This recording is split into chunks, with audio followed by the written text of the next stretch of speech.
submitting an LOI. We're very excited to see so many of you joining, and we really look forward to having a great conversation with you today. We've got a few charts that we would like to share with you, but we want this session to be interactive. So please feel free and comfortable that if you have any questions at all, please let us know. We will be monitoring the chat as we go through the session today. And of course, we want this to be interactive. This is your session. My name is Lisa DeGate, and I have the pleasure of being the nonprofit coordinator for Impact 100. And I'll be joined today by Kathy Thornton, who is the vice president of our grant review process, and Sarah Grace Moore, who is our technology chair. So I guess we will go ahead and get started. So here at Impact 100, we can go ahead and change the slide, Sarah Grace. Thank you. Impact 100, our purpose is women together changing lives. And Impact 100, we have a very simple model. We are a collective giving group. And what that really means for us is that each one of us, by pooling our effort and our resources together, can have an opportunity to make a much bigger impact on the community in which we live. When at least 100 women will donate $500 or $1,000, we then have committees who will review applications, perform site visits, work with you all. We select finalists. Our finalists then present their funding requests, and our members go through a selection process. We then award $100,000 grants. And one of the great things about members' donations is that 100% of a woman's donation is given directly to a local charity. So we work with sponsors to cover all of our operating expense. And so this is really about making an impact in the community. Next slide. We are really proud because we are celebrating our 20th year of existence. Impact 100, the Cincinnati chapter, actually was the founding chapter. We're franchised actually throughout the world. There's over 50 chapters that have been established, and collectively we have given $50 million to improve lives through this collective giving model. And in the Cincinnati region, we're very proud to say that through the efforts of women from all over our community, we have donated over $6 million since 2001. So I want to go through a little bit about our timeline before we get into the rest of the program. So we are here at the beginning in November. We're having these information sessions with you all. We're also going to be having Q&A sessions and a nonprofit panel discussion of some former grant recipients who are going to be here in future sessions to help answer any of your questions. The LOIs are open for submission now, and they're due in December. In January, we're going to go ahead and announce the grant dollars that we have to give in 2022. And in February, we will be sending out invitations to apply and also training for the Common Grant. Those grants are then due in March. In April and May, we have a lot of our members who will work together to review grants and work with you all around site visits. In June, we announce our finalists, and then we have an annual awards celebration in September. So that's a little bit about our grant cycle. So today, what we're going to do is we're going to go through some tips around grant writing. Grants Plus, Dana Textors from Grants Plus is here to take us through that session.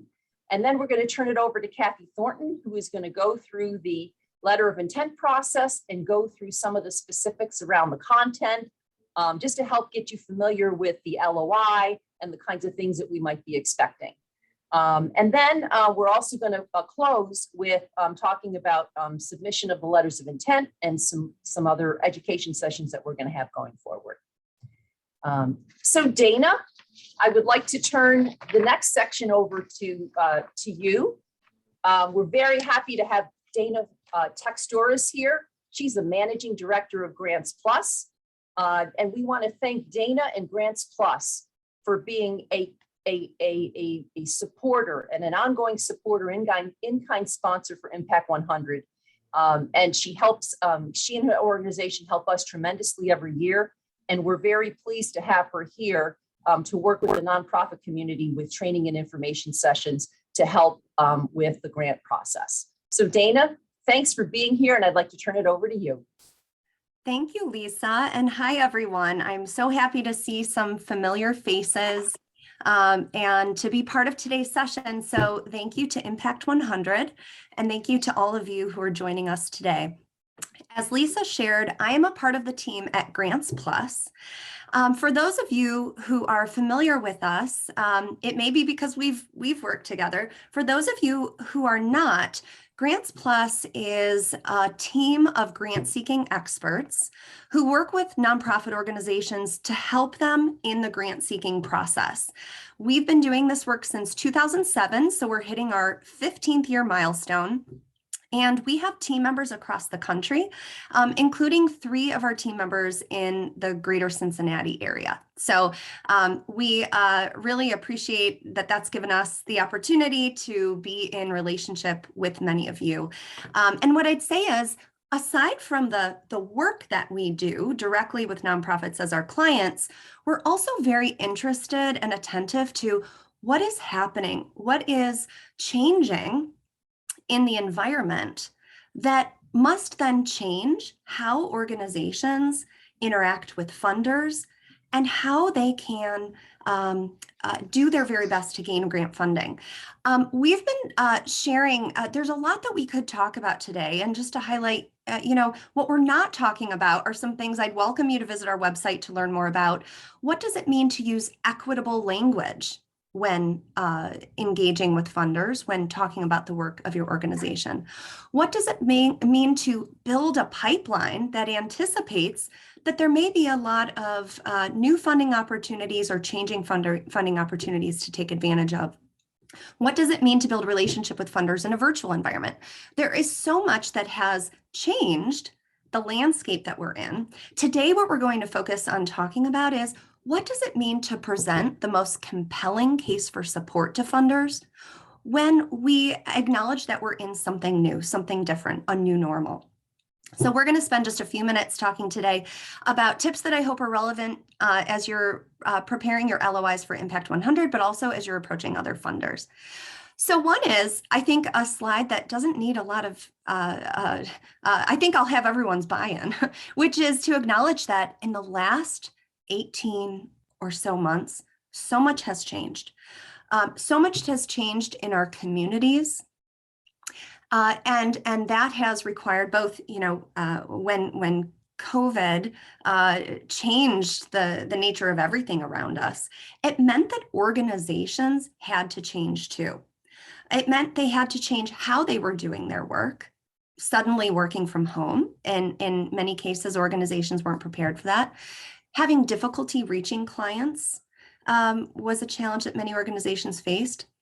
And also the very nature of what were the most urgent needs that organizations pivoted to meet. So we know, for example, how many organizations delivering health services pivoted to incorporate telehealth services into their offerings. Schools that suddenly were figuring out how to create Wi-Fi centers in their parking lots so that kids had an opportunity to access and use their computers. So many things that organizations did in the moment.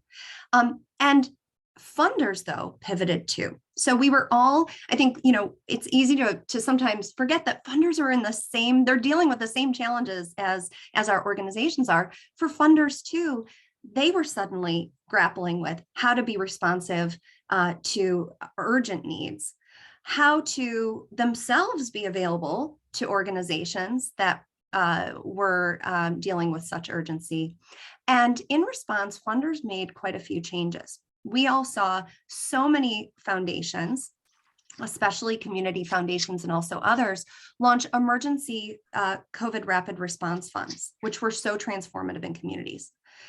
COVID was not the only emergency that we experienced, and many foundations also either amplified or started for the first time making grants to organizations that were addressing issues of racial inequity and injustice. Many funders changed how they make grants. These were some changes that nonprofits were calling for some time. Funders willing to loosen the restrictions, to transition restricted grants to being unrestricted, sometimes allowing a more relaxed approach to reporting. Time will tell if these changes are lasting, but a lot of change was made. The truth of it is that not all organizations benefited equally. For example, arts organizations weren't necessarily benefiting from those COVID rapid response funds in the same way that human service organizations were. And that is a reflection of something that's real in grant seeking and in grant making, which is there's no guarantee that it's a democratic process. And so instead, we can acknowledge what are the real factors that influence our organization's individual grant seeking context, and how do we make the most of it to connect with the funders who are most likely to be inclined to say yes. So I'm going to leave you some tips today that I hope will be helpful to do just that. One thing is to acknowledge that the same grant proposal that we were using 18 months ago or even 12 months ago is not going to suffice. We've shifted to, and actually, I'm sorry, Lisa, can you skip to the next slide for me, or Kathy, whoever's running the slides? Thank you. Using the same story won't suffice for some very key reasons. One, fundraising is more competitive. We saw that grant making increased much more rapidly than other areas of fundraising in the past year. And that's because of the response that funders had to organizations in need. It's also because so many organizations recognized that if they weren't in the grants game, it was time to get in. And so we're seeing more competition for grants. We can't assume, another reason we can't use the same story is we shouldn't assume that funders understand how our organizations were impacted or what makes us relevant now. So it's on you as the grant writer to make that clear. There's an opportunity to make a proactive case about why your organization is important, relevant, and in urgent need of funding now. And we have to be in tune to what are some of the changing expectations that funders have, including stricter expectations around expecting to see that that organizations are addressing DEI in their organizations. There are many places where we have to keep in front of what funders are expecting and how we respond as a result. The first is not to assume that your funders understand how you were impacted by COVID. Even if your funder doesn't explicitly ask in the application for you to describe to them what has changed for your organization, this is the opportunity for you to demonstrate what has changed. So first, to explain, how were you impacted as an organization in the last 18 months? But it can't simply be about what you did experience. It has to be about how are you pivoting? How are you innovating to address urgent needs that are changing now? How are you a different organization because of choices that you made that are enabling you to be more relevant? And that is where the persuasive element of grant writing comes in. It can't just be we experienced financial hardship, please help us, but rather funders are looking to invest in the organizations that say, we understand what has changed. We have geared ourselves to be the best solution in the face of these changes, and we invite you to be a partner in continuing to drive this forward. Some examples that I want to share with you, I hope will be some good food for thought. One is to acknowledge that some transparency is required in these interactions with funders. We can't necessarily just lean into sharing the good news about our organizations, because some of the reality that we've experienced are some of the negative ways that COVID has impacted us, and to invite funders to participate in moving forward productively. One of our clients is an organization that provides care to people who have intellectual and developmental disabilities. And during COVID, not only were their clients impacted, but their workforce was severely impacted too. And it meant that they didn't have the staffing that they needed to continue delivering the services that were so urgently needed. And they decided to involve funders in that reality, to share with funders that what was most urgently needed and what would allow them to be most impactful was to create a fund so that their staff who are dealing with childcare shortages and other challenges could remain engaged with the organization to deliver those services. And as a result, they had quite a few funders participate in creating this rapid response fund for employees. Another thing that you can do, if we go into the next slide, is to think about using if-then statements in your grant proposals. There was a time when we didn't necessarily want to disclose to funders that we didn't have a good plan for what was coming. That's a little bit of where we are now, though. We can't necessarily predict exactly how things will be 6 months from now, 12 months from now. And there is more openness from funders to come along to appreciate that that organizations are doing some contingency planning. So for example, to acknowledge that if our fundraising gala can't be in person, then we have a plan to raise revenues another way. If our hunger center remains unable to serve meals on site, then we will provide food via a service delivery model that is remote. Involving funders in that uncertainty can be a strength because it acknowledges that you are preparing for multiple scenarios. Another organization that we work with was dealing with the fact that their data was not backing up the reality that their services were more in need than ever. A domestic violence center was actually experiencing a significant decrease in calls to their domestic violence hotline. And that made it difficult at first for the organization to express to funders why they were relevant, why they were actually in need of more funding. They used story and anecdotal evidence to explain a bigger context to funders, which is that in the context of lockdown, many people were at home, sometimes with their abusers, and were afraid to make those calls. And so it allowed them to bring funders along to pivot to reaching recipients of their services in new ways to deal in that reality that the data wasn't necessarily demonstrating. So it's a reminder that we need to use data. We need to appeal to logic and talk to the head. We also need to speak to the heart and integrate story into our grant proposals. Something else that's really important as you're reshaping your narrative, think about how your budget is reshaped too. We often hear that the budget is the first place a funder looks when reviewing a grant application. And so don't leave that for last. In fact, think about how your budget is a story expressed in numbers and how you can leverage your budget to bolster what you're sharing in your narrative. You may consider how to demonstrate some of the story through your budget in a few ways. One is, share income and fundraising losses. Also share how you're redistributing funding to demonstrate shifts in priorities. And we can go to the next slide. One of our clients is a drug treatment and recovery organization. They were incurring $100,000 in cleaning expenses that they weren't sharing with funders.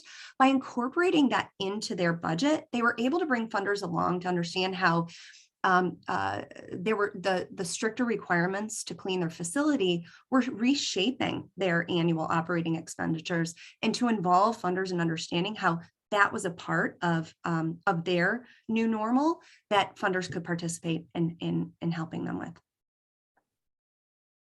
So some reminders of these simple, I hope useful tips. One, don't presume that funders know how you were impacted by COVID. Be sure to be explicit about that. Use story and data to demonstrate your new relevance. Incorporate if-then scenarios that show you are ready for uncertainty with contingency plans. and explain changes in your budget that will bolster your case and bring funders along to support what might be changing expenses. So Lisa and Kathy and all, I know you have a lot to get onto. Would there be any time to take any questions? Sure, of course. Are there any questions for Dana?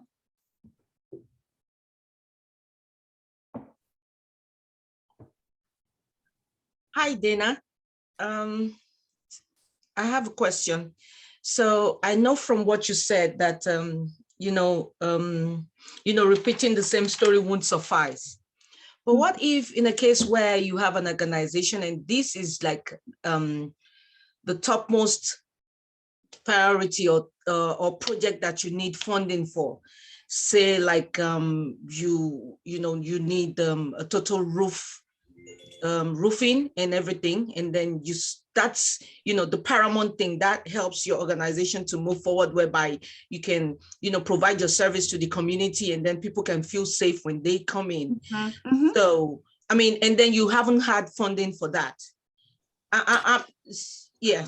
So you're saying if you have something, let's say, that isn't the sexy stuff, you're saying a roof on a building, for example. Yes. I think that what's most important is to express to funders what is the bigger impact of that roof. It's not really about the roof. It's about the safety that you just talked about. And so how do you orient your narrative to talk more about the safety that you bring to the people you serve, and why the building improvement is so crucial to move that bigger impact forward. So I think it's focusing on impact first, and then justifying how the specific budget item you're requesting is so crucial to that bigger impact. Thank you.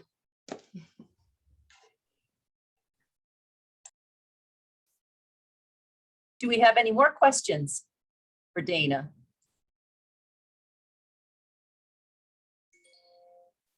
Well, please know that there's lots of information that I'd be, happy to direct anyone to on our website. Kathy and Lisa, I know you've shared some information from the past that we've provided. So please continue to call on us as a resource. And if there's anything I can answer offline, please let me know. Thank you so much, Dana. Thanks so much, Dana. And just to reference what Dana just was talking about, last year, their presentation was on crafting a compelling idea for your narrative, and the resources for that are on our website under the applying for grants section. So if you want a little bit more help about crafting your idea, there's a great resource there too. And again, thank you to Dana and to Grants Plus for being so generous with their time. And obviously the things that Dana has shared are relevant not only to a possible impact grant application, but obviously also for other funders that you may address. So thanks again, Dana, and thanks for being with us. We're thank you for having me. And I'm sorry, I had an unexpected something come up. I'll have to jump right off, but thank you for having me. Thanks again, Dana. Take care.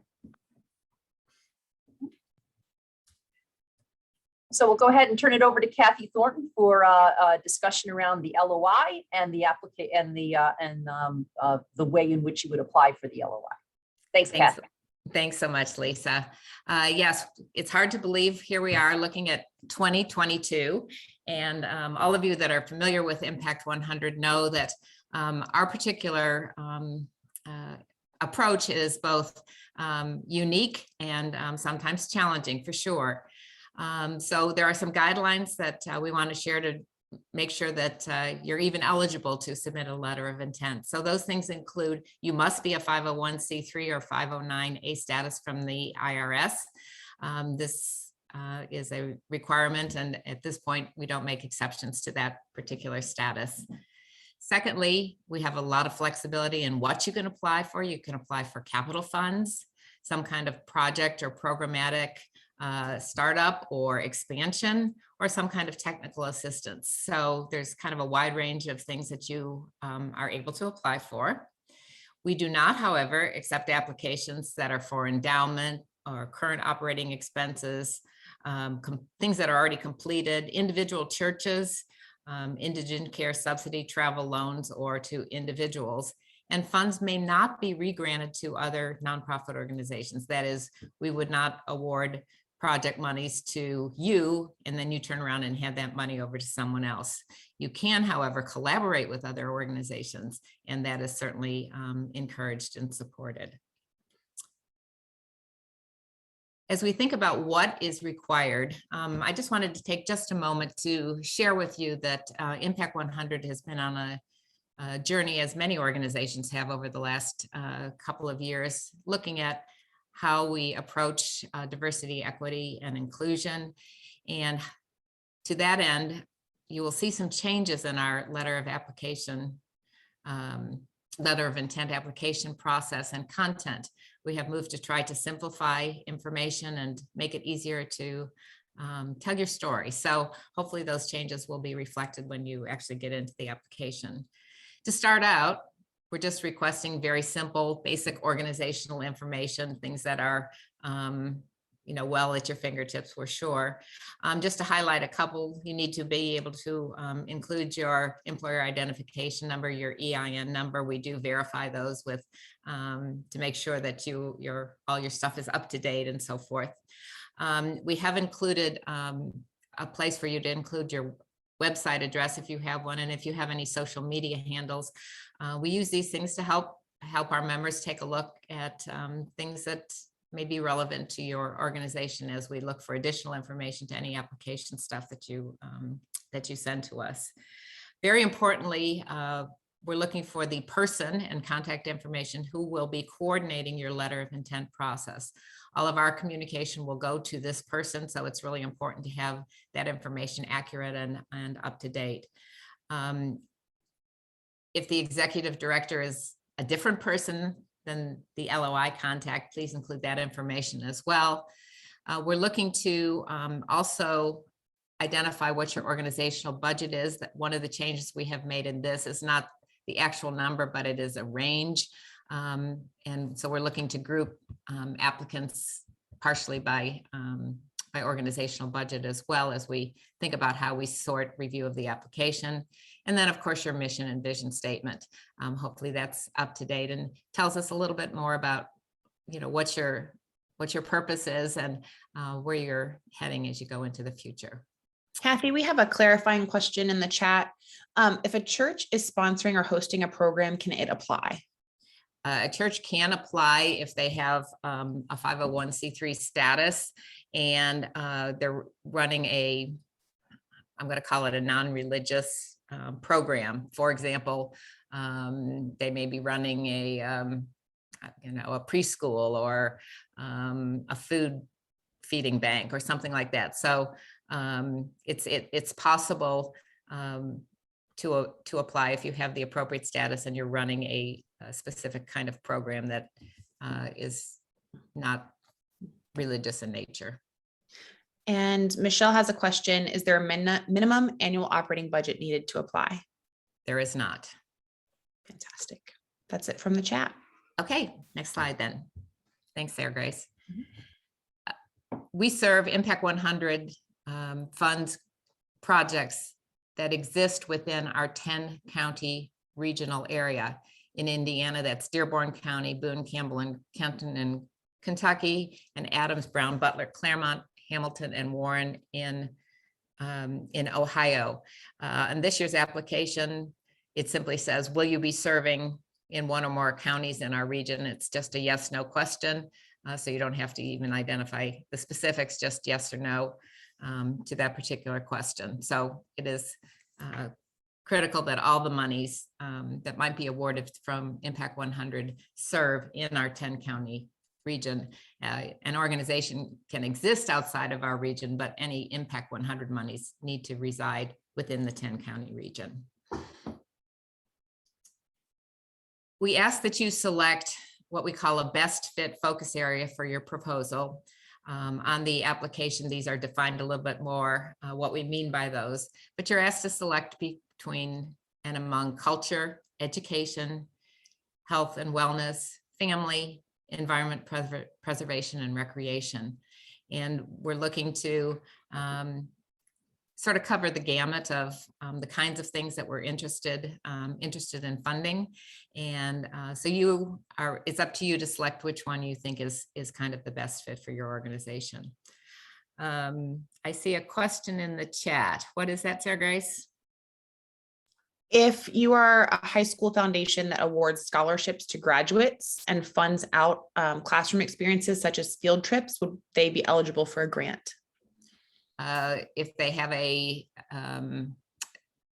app, how would I say this? They must have a component within their school that is a 501c3, like an educational foundation. We wouldn't fund an individual high school per se. And that's not, and we would not consider that re-granting, correct? No, I don't think so. Great. Any other questions on the focus areas? Okay. All right, so we get into the heart of what we ask for in the letter of intent. And one of the things I just sort of want to highlight here is for you to think about the people that will be reading these letters of intent. Much as Dana said, you cannot assume that people know who you are or what you do or what your areas of expertise are. So sort of think about, telling the story to someone who really has no information about who you are. So on your proposal summary, first of all, select a project or program title. When people are reviewing this, they'll often refer to and say, we're talking about the XYZ project now. And so your title or program title is very super relevant to coming before the review groups. As is a 2 or 3 sentence summary description of your project or program. This is kind of sometimes thought of as kind of almost a PR statement, a public relations statement, just a clip in time to say, what is this project all about? And then thirdly, what is the total proposed project for the project or program? So for your letter of intent, we're looking for projects that are $100,000 is what Impact 100 will fund. If your project will require, for example, $156,000, you will, at some point, you will add that additional amount and talk about where you will get that additional funding. But in our project, we're looking for those things that are $100,000.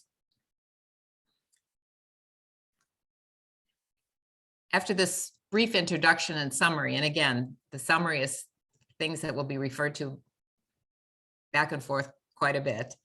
And then you have an opportunity to tell us a little bit more. So the first question that we're asking you is, how does your project or program address a community need? What is it that you're trying to solve? What is the example? And I think Dana gave you some good thoughts as it relates to telling your story and how things have pivoted and how things have changed and how you have pivoted to do those things. And what disparities will you tackle or address with the project or program? This question came out of our experiences the last couple of years and thinking about how we want to fund pipeline activities as well as those creative solutions to real community needs. The second question has to do with outlining the populations for your program. Who are you serving? Who will be served by your project or program? How will that help to define what it is you're trying to do?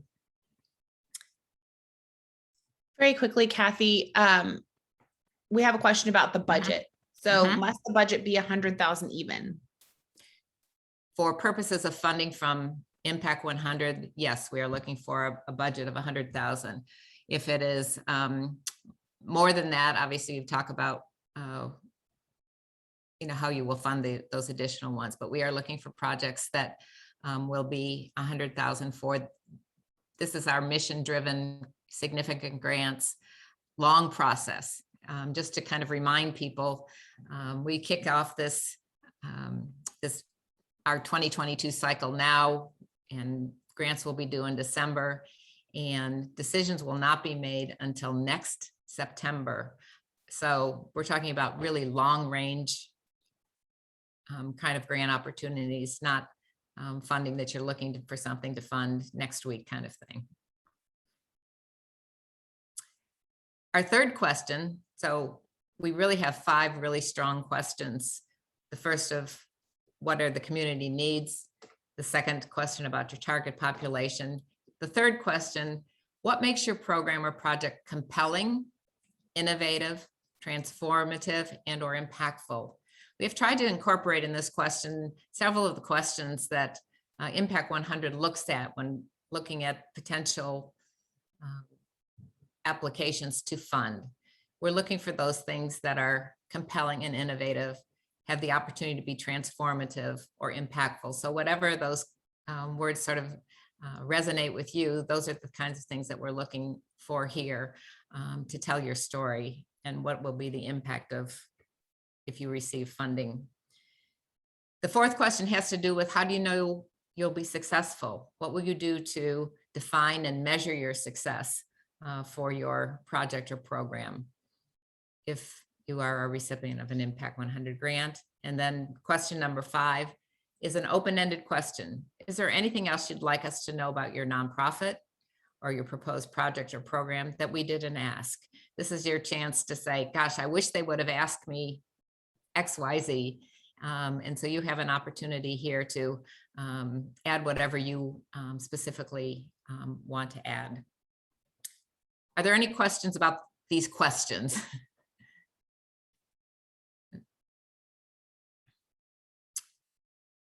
Okay, let's go on then. Yeah, we've Maybe cleared the chat, Kathy. Okay, Just so you know.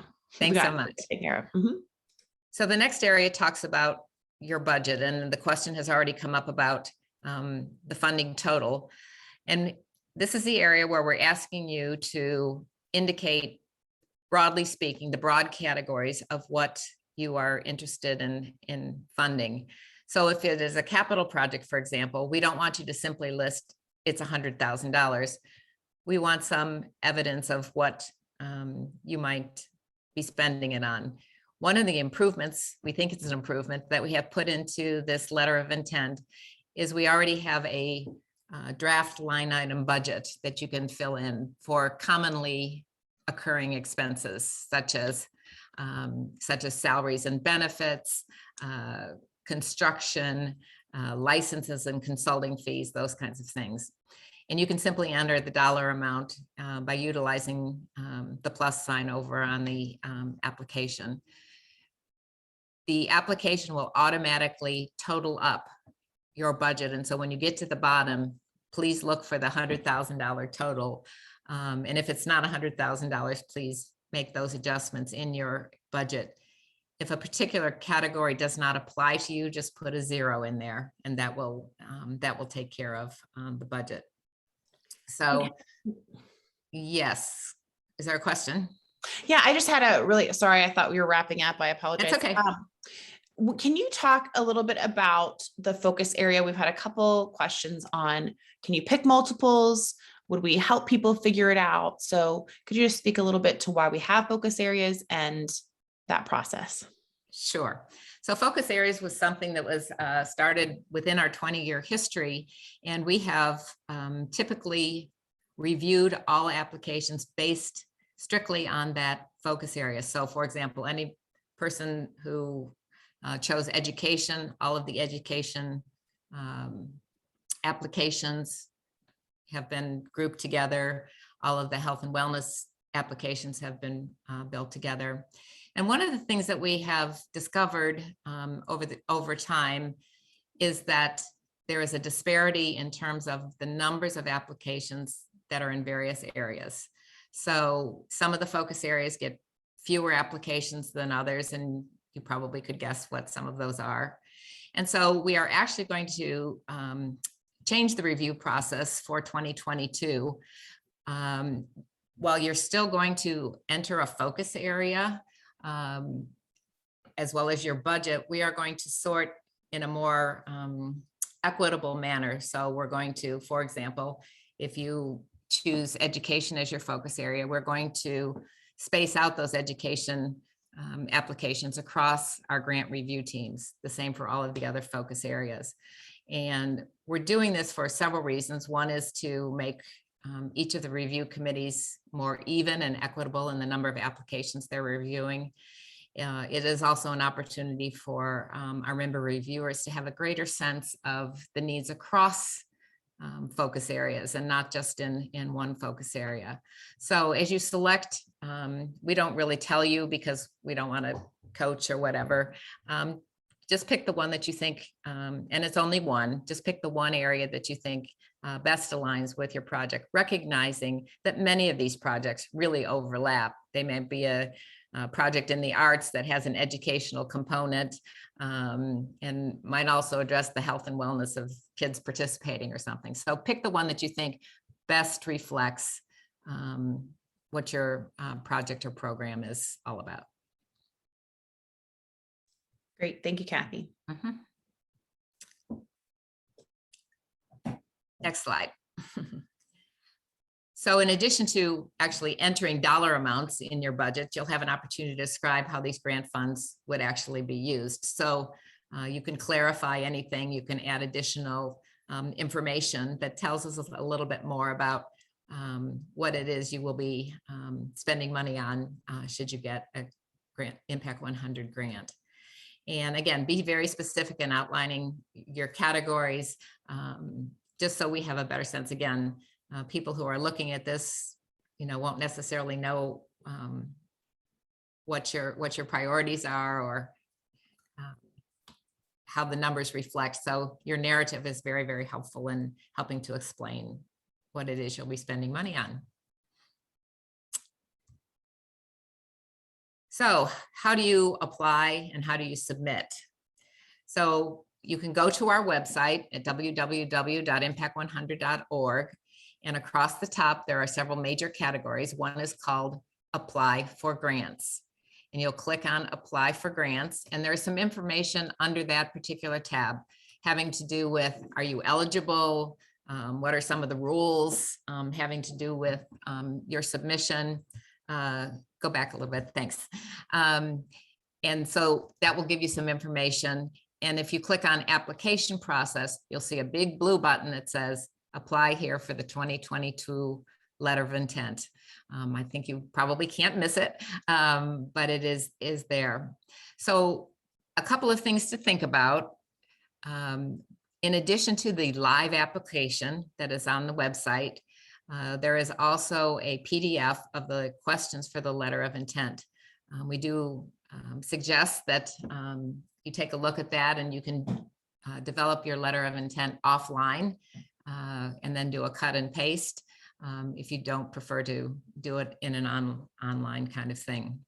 It is possible to start the application and to save it and continue at a later time. You don't have to do it all at one time. And if you want to save and continue, there is a prompt at the bottom of each page that says save and continue.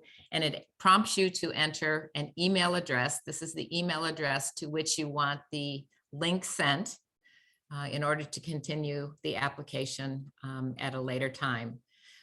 You must return that. You would get that link by email, and then you must return to that link to continue. I think the next slide shows you what that link would look like, and it will say, please use this following link to return to your letter of intent from any computer.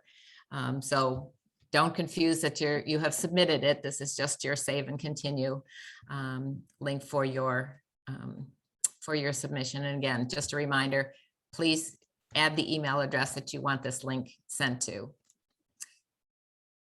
Okay. And when you finish your application, you'll hit submit only when you have completed the letter of intent. Do not hit submit until you're all finished, and a confirmation email will be sent to the email address that is submitted. So you'll have a record of your application. You'll see what it looks like. You'll see what we see when we review those applications. Okay, so all of our online letters of intent must be received by Friday, December 17th, 2021 at noon. We will accept the most recently submitted version of your letter of intent. So if for some reason you need to make changes and kind of resubmit, we take the latest submission. Anything that is submitted after noon will be declined. We rely on an electronic date and timestamp. And we strongly encourage you not to wait until the last hour to submit. We know that that's tempting and lots of people do it. But there could be technical issues on your end that may cause delays, or if there are technical issues on our side, we'll alert you and make concessions. But again, we strongly encourage you not to wait till the last minute and to get your letters of intent in. But again, the deadline is Friday, December 17th at noon. So again, to find our letter of intent, which is live and on our website, go to www.impact100.org, apply for grants, and you should find every need at that point. Are there any lingering questions at this point that are in the chat that we have missed? I don't believe so, but anybody who'd like to ask a question, please just chime in. Oh, I've got one. How many times can one apply for a grant with Impact 100? So if you have received a grant from Impact 100 at some point in time, you must wait 3 years in order to reapply. Obviously, it would be a different project or a different capital expense or whatever. If you have never received an Impact 100 grant, you may apply every year. Great. And then Clancy wants to make sure that there's that impact100.org is the Cincinnati chapter, Clancy. So we don't have impact100cincinnati.org. We're just impact100.org. So since we were the first, we get to have that URL. Hopefully that, okay, great. They answered that. And then Beth has a question. Are you going to cover the timeline after LOI submission? Great question. It's coming up. Here it is. You want to go over these tips real quick before we Yes, move on? I'll go over the tips and then we'll talk about the timeline. So I appreciate the question a lot. So we continue to try to find tips and resources, hence our partnership with Grants Plus, trying to continue to be, good partners in the nonprofit community. One of the things that is extremely frustrating, I know, for the nonprofit community is our commitment to a level playing field and not coaching, not giving specific feedback. It's very, the reasons for that are every year, our review committees are comprised of different individuals. And because we don't have a stringent review criteria, we don't have a rubric by which we assign number values to every aspect. It's a more holistic. Grants Plus has said it's one of the few places where you can apply and know that they're going to be looking for a holistic approach and not necessarily any specific targeted area. So, but we do try to provide some opportunities. So on the website, there is a viability checklist. This basically tells you things to make sure you don't forget. Things having to do with your 501c3 status or your missing info, make sure you include all the information. One of the things that's really, really hard is, in addition to having different reviewers every year, the applicant pool, as you would guess, is different every year. And so within a review committee, they're looking at all of the applications within that review committee's purview to review. And so sometimes it is just the grant pool. And so I know it's extremely frustrating when one says, well, it did, another project stood out in the grant pool, but that's the reality that sometimes happens. There are some frequently asked questions also on the website. One of the things that we continue to clarify is that Impact 100 does fund operating costs that is associated with the project or program that you're looking at. So if you're looking at expanding a currently existing program, some kind of an improvement program or new programming, certainly recognize that there are costs having to do with either expanding or kicking off that particular program. And so we do, in fact, support those kinds of things. We also welcome your collaboration among various nonprofits. Many times this is an opportunity to leverage the kinds of things that you're trying to do. So certainly we encourage that as well. And again, there is a PDF that you can print off offline if you want to develop your answers to your questions offline, because as you go through the application, you have to complete each section before going on to the next. So these are some additional tips that are offered to sort of help you as you think about developing your application. Next slide. Kathy, really quickly, we have a question about the Next Step Awards for 2022 and how that might affect applying for our primary $100,000 grant. So in 2021, we were able to launch a 20th anniversary of Impact 100 by supporting what we called the Next Step Awards. These were, we were able to award 3 grants to organizations that had budgets under 500,000, I believe. We don't know yet whether or not we're going to be able to continue that because we have to figure out how we get the funding to do so without jeopardizing our $100,000 grant pool as well. Our membership campaign goes through December 31st, so we never know exactly how much money we'll have until all those membership dollars are in, and we announce how many grants we're able to award in January. So this is something that our board of directors is looking at, and so sort of stay tuned about whether or not we'll be able to continue this in 2022. Great, thank you. Okay, turning it back to Lisa to give you some sense about answering the question about what is the full timeline and how does that apply to our 2022 grant cycle. So unfortunately, the slide says 2021, so it really should say 2022. So sorry about that. Lisa. Thanks, Kathy. So as Kathy said earlier, the grant, the LOIs for 22 are now open, and they are due Friday, December 17th. Hopefully that's 2022 as well at noon. That's 2021. Oh, sorry. Of course it is. We're still in 2021. That's right. Okay, we didn't celebrate New Year's. Sorry. So our membership drive goes through the end of this year, and so we will announce at the end of January the membership dollars that we have and the number of grants that we're able to provide in 22.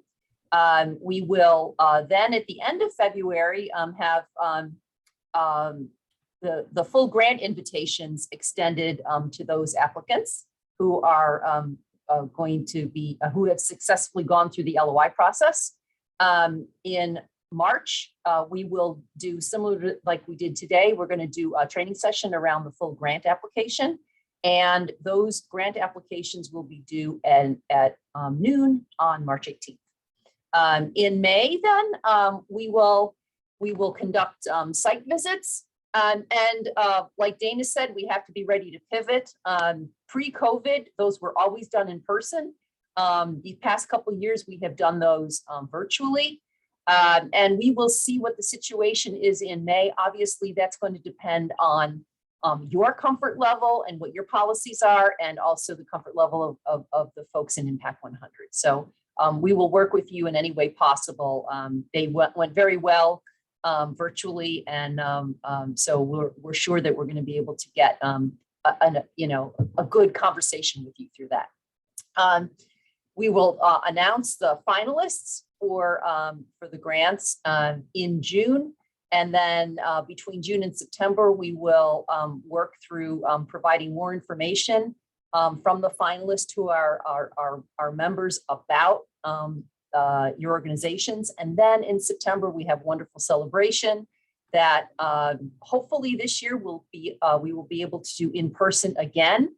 But if not, we have we've done a nice job of pivoting and making this a virtual celebration. And we're all hopeful that by September, we'll all feel comfortable having a live celebration event. So today we had the first training session for the LOI, but we have couple other sessions coming up to help you answer questions, because as you open up the LOI and you get into it, you may have more questions. So next week, we're going to be hosting a Q&A session that's going to be pretty informal. Come with your questions and we'll probably be able to have more of a conversation versus kind of a one-way answer to questions in the chat today. And even if you're not sure if you have any questions, feel free to join, because somebody might ask a question and it might trigger something for you.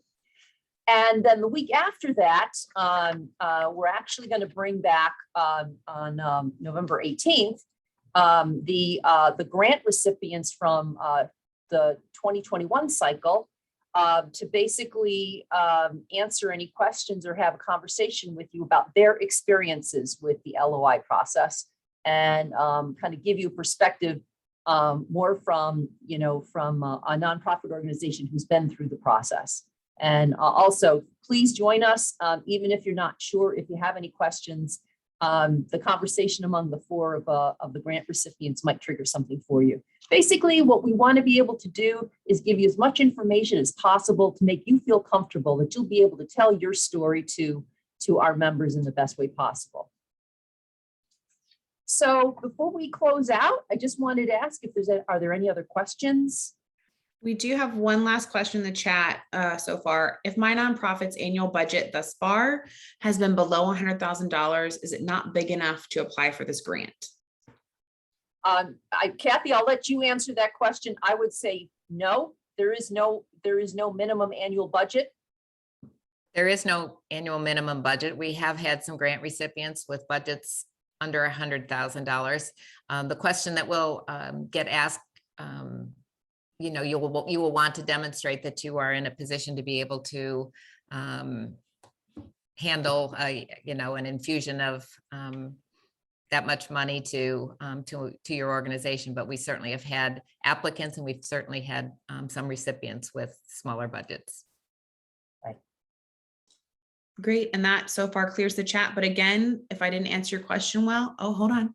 If we have an EIN but are going through 501c3 paperwork and have a fiscal sponsor, would we be eligible? Kathy, I'm going to turn that one to you. That sounds like a trick question to me.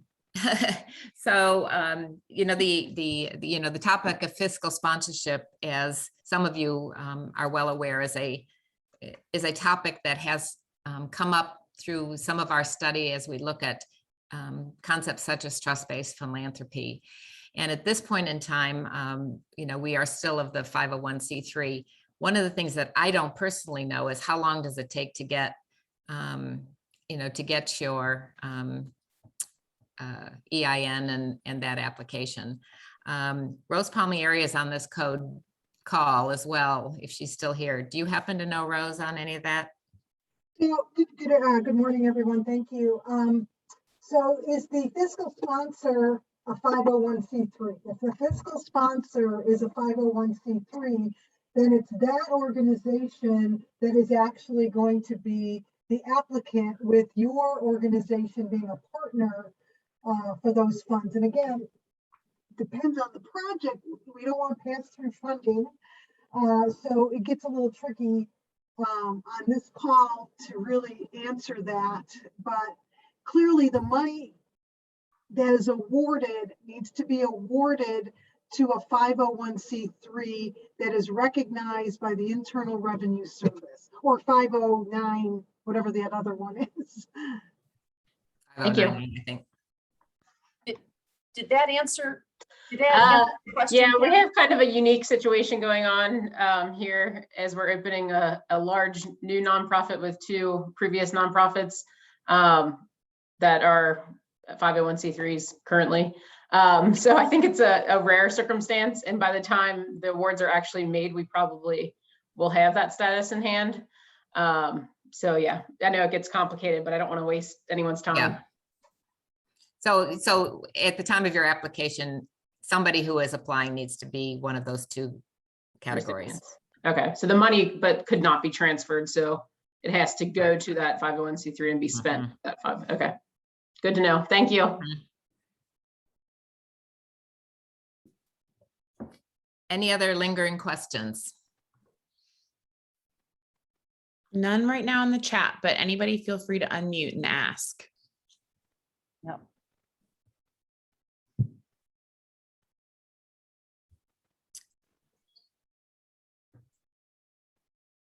Well, you might leave the call today and have questions that come up. So don't hesitate to sign up for next week's Q&A session or the session the week after on the 18th with the nonprofit panel.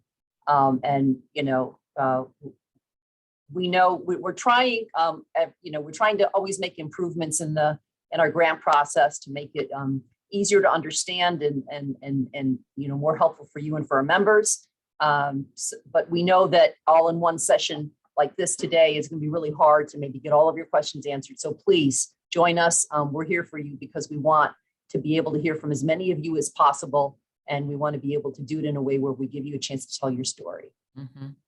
And the recording of this this session will be posted on the website.